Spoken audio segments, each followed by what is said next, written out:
तो मन कभी भी परेशान नहीं करना, भगवान जरूर आएंगे, टाइम लग सकता है थोड़ा सा, कभी कभी वीवीआईपी लोगों को आने में टाइम लगता है ना, वैसे ही वेट करना चाहिए। करते ना हम लोग, छोटे छोटे वीवीआईपी लोग आ जाते तो उनका वेट में खड़े रहते हैं कि साहब वो आ रहे हैं। तो वहां तो भगवान को आना है, थोड़ा वेटिंग में रहा करो। ऐसा थोड़ी ना भगवान केवल तुम्हारे लिए खाली कि हमने कही प्लीज कम, तो वो तुरंत ही एकदम से तुम्हारे ही पता नहीं तुम्हारी कॉल का इंतजार कर रहे थे कि चलो भी चलो वहां से आइए। ऐसा नहीं होता, वो तुमसे ज्यादा बिजी है। आपको लगता है आप बिजी हो, वो बहुत बिजी है। तुम तो छोटे मोटे काम करने में बिजी हो जाते हो, उनसे ज्यादा बिजी कोई नहीं है संसार में।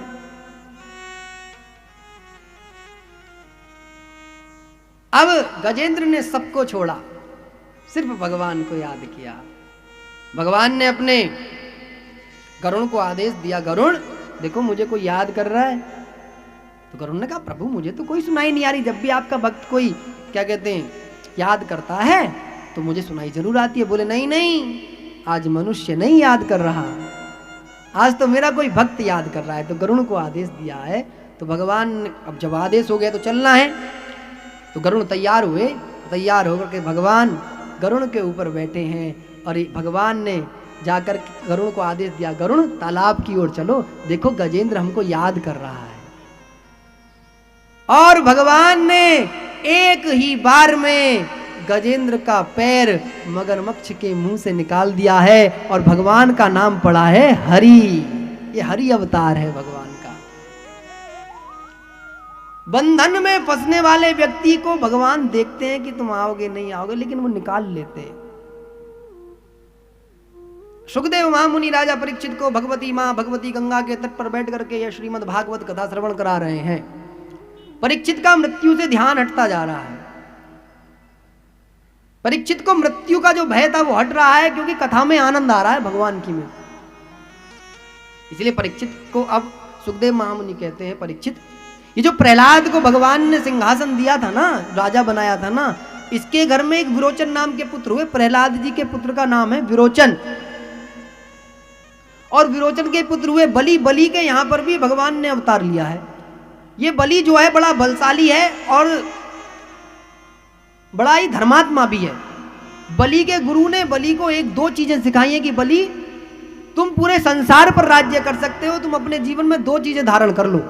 बलि से कहा है क्या कि बलि एक तो तुम दान देने से मत चूकना, जब भी कोई तुम्हारे घर के पास में कोई आए तो दान जरूर करना, और जब भी कोई यज्ञ हो तो उस यज्ञ के माध्यम से गौओं की सेवा जरूर करना। तो राजा बलि अपने गुरु की आज्ञा मान करके ये दोनों ही कार्य निरंतर कर रहा है,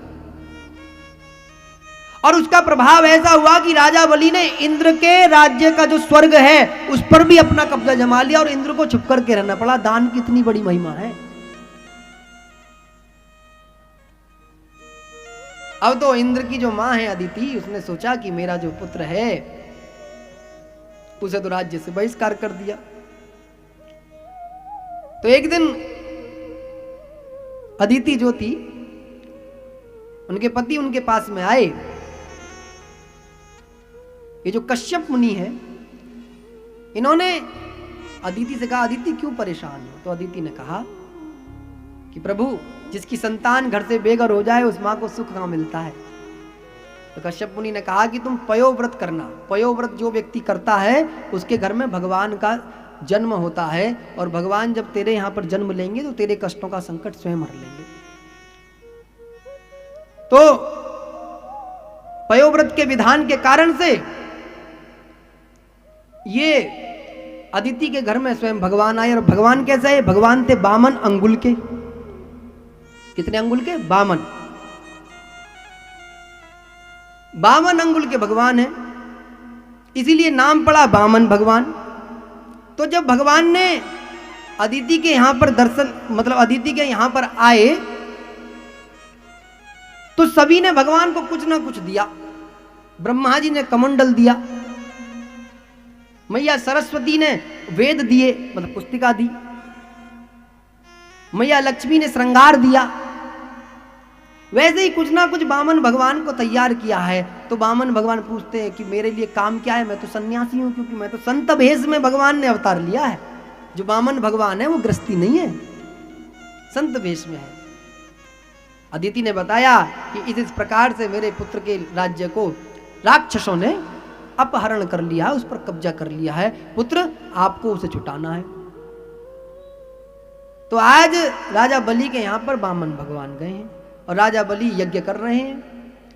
राजा बलि के यहाँ पर जब ये वामन भगवान गए तो इन्होंने भिक्षा मांगी। भिक्षा में राजा बलि इनसे इतना प्रसन्न हो गया कि प्रभु आप जैसे बटुक ब्राह्मण देखने को मिल जाए, दर्शन से ही सारे पुण्यों की प्राप्ति होती है।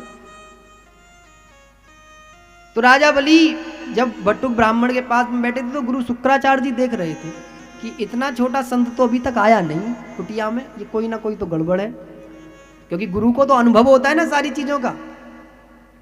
इसीलिए गुरुजी ने को डाउट हुआ तो गुरुजी राजा बलि के पास में हो गए, राजा बलि इनसे पहले हमें मिलने दो।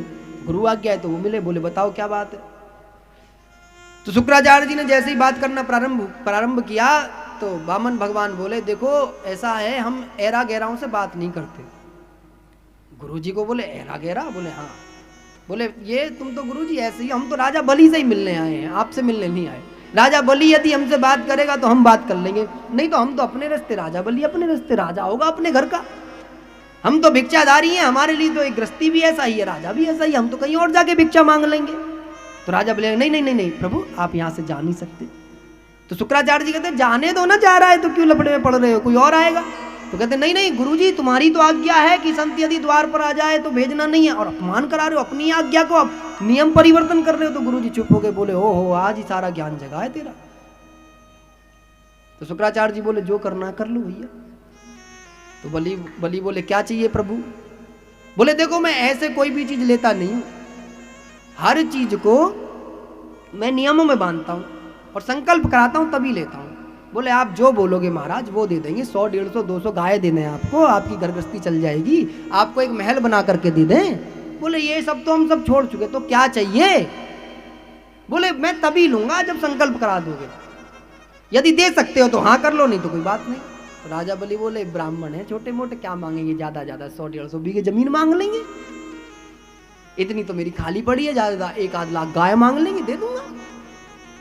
तो राजा बलि ने कहा ठीक है हम संकल्प करा रहे हैं। अब शुक्राचार्य जी पर रहा नहीं गया। शुक्राचार्य जी बोले ऐसा है ये तो कोई ज्यादा ही बड़ा व्यक्ति है। शुक्राचार्य जी ने ध्यान लगाया, पता चला ये तो स्वयं ही भगवान आए। तो राजा बलि के कान में जाके बोले ठगने आए हैं, स्वयं भगवान है, लुट जाएगा। बोले भगवान मेरे द्वार पर मांगने आए, इससे बड़ा आदमी तो हो ही नहीं सकता कि भगवान को भी अपने द्वार पे मांगने के लिए मजबूर कर दे। बोले गुरुजी गुरु कृपा बरस रही है, भगवान को भी तुमने द्वार पर खड़े कर दिया ला करके, गुरु कृपा बरस रही है। बोले भाई चेला लुट रहा है। तो गुरुजी ने कही तू मेरी बात मानेगा या नहीं। बोले आज कुछ नहीं मानूंगा, यदि भगवान द्वार पर आगे मांगने के लिए, तो इससे बड़ा कोई व्यक्ति नहीं हो सकता, यदि भगवान ही द्वार पे मांगने आ जाए तो। बोले ठीक है नहीं मांगना तो तुझे मैं श्राप देता हूं, जा तू श्रीहीन हो जा। बोले श्रीहीन, बोले जो आपकी आज्ञा गुरुजी। अब तो राजा बलि बैठे हैं, आंखों से आंसू है कि भगवान दान के कारण से, सेवा के कारण से मेरे द्वार पर आकर के खड़े हो गए। तो कहते प्रभु आज कुछ भी मांग लो तुम। तो संकल्प किया है राजा बलि ने। तो भगवान ने कहा राजा बलि 3 पग भूमि चाहिए। क्या चाहिए? 3 पग भूमि। तो 3 पग भूमि जैसे ही मांगी है और जैसे ही संकल्प पूरा हुआ है तो भगवान ने 2 ही पग में सारा संसार नाप दिया है। और राजा बलि से कहते हैं राजा बलि अब ये बताओ तीसरा पग कहां रखूं। और जो व्यक्ति अपना संकल्प पूरा नहीं करता उस व्यक्ति को नरक में भाग लेना पड़ता है, वह नरक का द्वार जाता है, तुम्हारे सारे पुण्य क्षीण हो जाएंगे। तो राजा बलि कहते हैं प्रभु वो तो बात ठीक है, बस एक बात पूछनी थी, आपने जो किया वो ठीक, लेकिन मुझे बस आपसे एक बात पूछनी है। बोले क्या? कि ये बताओ दान बड़ा होता है या दानी? तो भगवान बोले दानी बड़ा होता है। बोले तो 2 पग में तो तुमने संसार नाप दिया, तो अभी दानी को तो नापा नहीं है। बोले नहीं। तो बोले प्रभु आप तीसरा पग मेरे सिर पर रखिएगा, अभी दानी जीवित है, और अपना संकल्प पूरा कीजिएगा। ये भगवान और भक्त के अद्भुत मिलन है। दुनिया को छलने वाला, संसार को छलने वाला आज भक्त के सामने स्वयं छल गया। भगवान की आंखों से आंसू आ गए। बोले धन्य है बलि तू। मेरी सारी योजना रखी रह गई, तेरा समर्पण तुझे इतना आगे ले गया। तो भगवान ने कहा बलि आज तू कुछ मांग ले। तो अब तो बलि तेज हो गए ना, तो इसलिए प्रसन्न होकर के भगवान ने सुतल लोक दे दिया। नीचे का जो लोक है, बोले एक लोक का मालिक है, आज से तू एक लोक का राजा है, पृथ्वी का नहीं सुतल लोक का, स्वर्ग को छोड़ दो। बलि ने कहा ठीक है महाराज, जैसी आपकी आज्ञा, सब कुछ तो आपका है, जहां आप बैठाओगे वहां बैठ जाएंगे, और जहां आप बैठाओगे वहां के राजा हो जाएंगे। भगवान ने कहा सुतल लोक तुम्हारा, बोले ठीक है। फिर बोले राजा बलि ये मेरी तरफ से गिफ्ट था, अब तू कुछ मांग ले। तो राजा बलि कहता देख लेना प्रभु, जैसे मैं बात से नहीं मुकरा तुम भी नहीं मुकरना। बोले पक्का नहीं मुकरेंगे। बोले ठीक है प्रभु, मैं ये चाहता हूं जब मैं अपने घर से बाहर निकलूं तब भी तुम्हारा दर्शन हो, और जब मैं अपने घर जाऊं तब भी तुम्हारा दर्शन हो। तो भगवान बोले बहुत बढ़िया।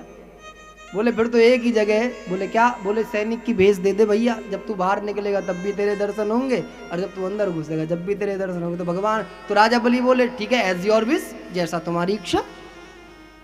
तो राजा बलि ने आदेश किया कि सुतल लोक में भगवान को बढ़िया जो भी सैनिकों के लिए ड्रेस बनाई गई है वो पहनाई जाए। बढ़िया भगवान ने ड्रेस पहनी।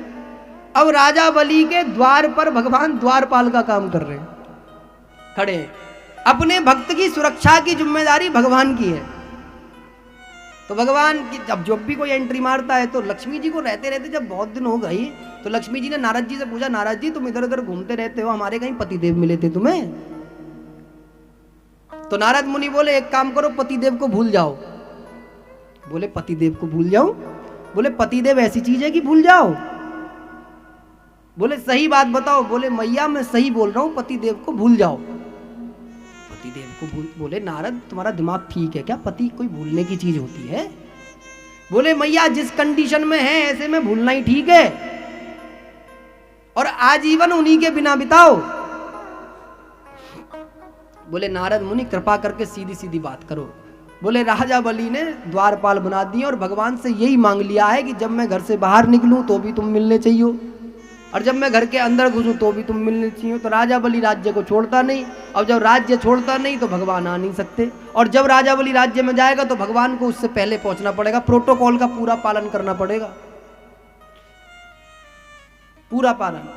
तो नारद जी से कहा कि भैया कैसी पतिदेव को दिलवा दो वापस। तो बोले पतिदेव को प्राप्त करने का मैया एक ही तरीका है। बोले क्या?